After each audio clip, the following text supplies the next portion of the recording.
I'm Bob Livingston. My role in the Vietnam War was a scout sniper with Force Reconnaissance, United States Marine Corps.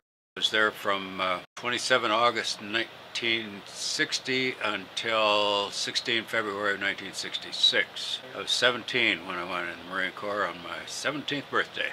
My friends were all over it. We were of the same ilk, although a number of them went in other military services. My parents were a bit disappointed that I chose to put off college until after the military service. Were you aware that you'd be going to Vietnam? Yes.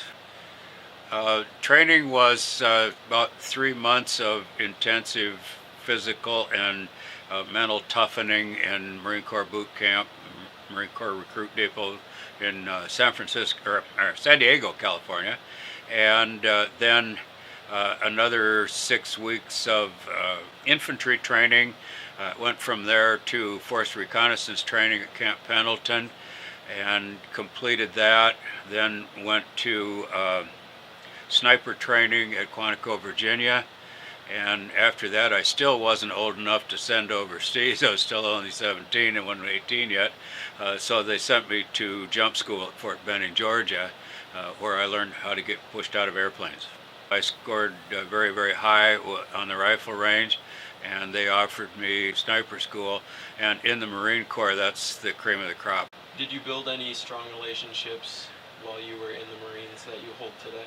One, and well, I held it until he died. As a sniper, each sniper has a spotter. Every other mission, you switch off positions.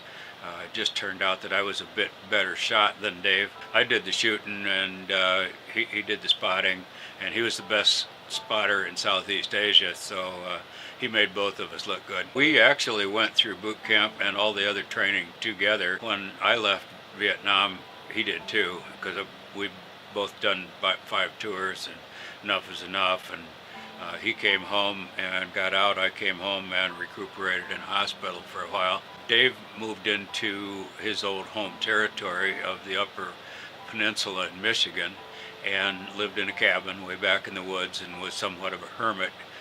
And there he stayed, and I'd visit him every summer. But he got actively involved in alcohol and drugs, and pretty much drugged and drank himself to death. So. I spent 30 years fighting, never talking about my military experiences. Then on one of my trips to the Vietnam Wall, I had a wake-up call and got actively involved with the VFW, working with veterans groups and doing some public speaking, and now I've become very, very comfortable talking about everything. But it was tough at first. It was impossible, actually. Did you personally face any disrespect when you arrived back in America? Absolutely. I came back, medevac, arrived in San Francisco.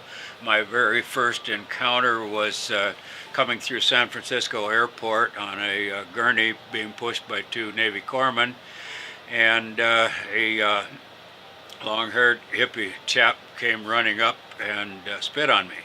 We were advised when we got home to go about in civilian clothing when we weren't on base because of the lack of popularity there. In our fire team, we had Dave and I, and then from 3 to 5 other guys we called our linebackers, and those were 5 of the biggest, long-legged, pro football-looking dudes. And it was our job to get in, do the shooting, and then when the area got hot, it was their job to get us out. Because there was a high mortality rate on our linebackers, we stopped getting acquainted with them. We didn't even call them by a first name. Because it was too painful, because we knew we were going to lose them. And just history spoke for that. Happened over and over. Did you have any close encounters? Every day. We could smell them. We knew what they ate. So we knew they were there. We could smell them, and I know they could smell us. We were not the only stealthy people in the jungle. The Viet Cong were excellent at it. Once in a while, somebody would spot something that looked out of place, a broken twig or something, come to investigate, and the fight was on. We had to fight our way out of there. Did you ever work directly under the CIA? Not really at liberty to say. Yeah, Okay. understood.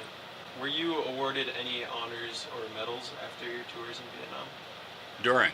My highest was the Silver Star, 2 Bronze Stars. The Silver Star, we got set up by the Viet Cong, who fed some false information to the CIA, who transmitted it to the Pentagon, and the Pentagon said you have to go in after this downed aircraft. Well, there weren't any downed aircraft, and we knew it, but we had to go anyway because the Pentagon said so. Since I was the ranking NCO there, I sent everybody else out, and I stayed behind and got overpowered, ran out of ammunition. Something hit me in the back of the head, and I woke up in a tiger cage, which was about a 3 foot by 3 foot by 3 foot bamboo cage. I was there for about 36 hours, being tortured pretty much constantly.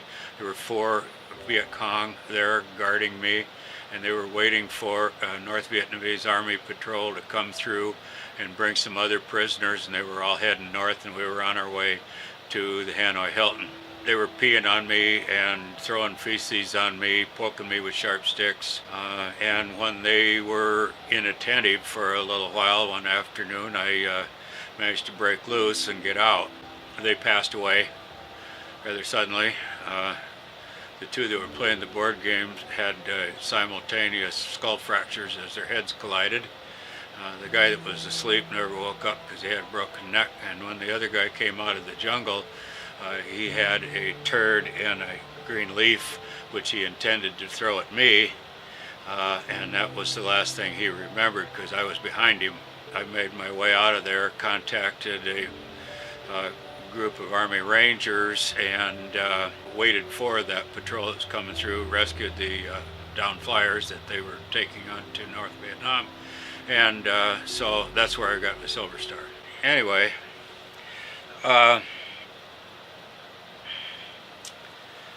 the other 2 incidents both resulted in Bronze Stars, and that was where I went in after one of my men that was down, ran through enemy fire to get him out, took out quite a few of the enemy on the way. Every medal I ever got was because I was so pissed off that I didn't care what happened. So the 4 Purple Hearts, 3 of them were valid, were enemy fire. One of them I had an AK-47 in the lower leg. One of them I took one in the head right here, and the other one was in a knife fight with the Viet Cong, and so I pulled the grass butt like that, and we were this far apart, and he came up with a long skinny dagger and stuck me in the arm here and cut me from there up to here, and I finished him off with K-bar, which is the Marine Corps fighting knife. So anyway, those are 3 of them. The other one was friendly fire. We were pinned down in a really rough spot, totally surrounded, called for close air support.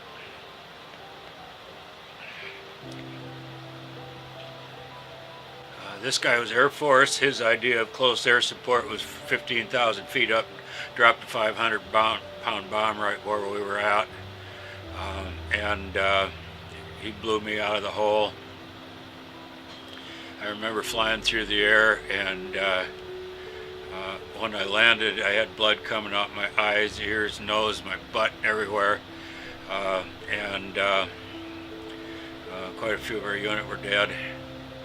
And I was laying in a hospital later. This colonel started to pin something on my pajamas, and said, "What's that?" And he said, "That's a Purple Heart." And I, "What for?" And I said, "Well, you give it to that Air Force son of a bitch that did it to me."